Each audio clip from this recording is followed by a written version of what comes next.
चमन के फूल बड़ा, दिल के चमन के फूल बड़ा बेताब है खिलने को। मैं जाऊंगा साईं बाबा से मिलने को, मैं जाऊंगा साईं बाबा से मिलने को।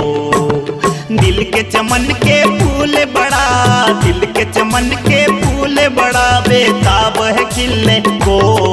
मैं जाऊंगा साईं बाबा से मिलने को, मैं जाऊंगा मेरे साईं से मिलने को।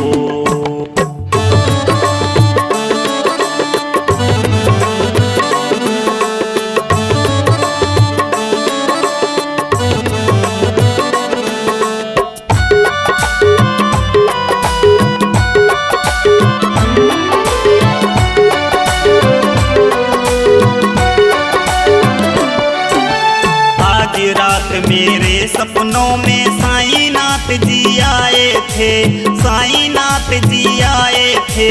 भूल गया मैं साईं नाथ जो मुझको बात बताए थे, मुझको बात बताए थे।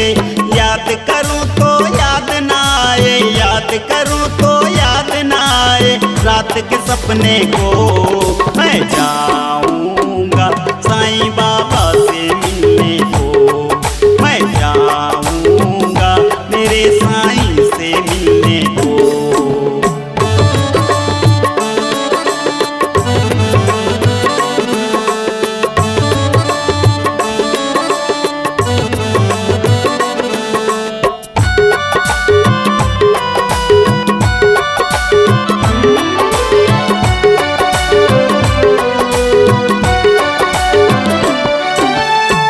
दीवाना बन बैठा हूँ साईं मिलन की आस में, साईं मिलन की आस में। रोम रोम मेरे साईं बसे हैं, अखियों में भी प्यास है, अखियों में भी प्यास है। मोह माया के इस दुनिया में, मोह माया के इस दुनिया में नहीं है रहने को। मैं जाऊंगा साईं बाबा से मिलने को, मैं जाऊंगा मेरे साईं से मिलने को।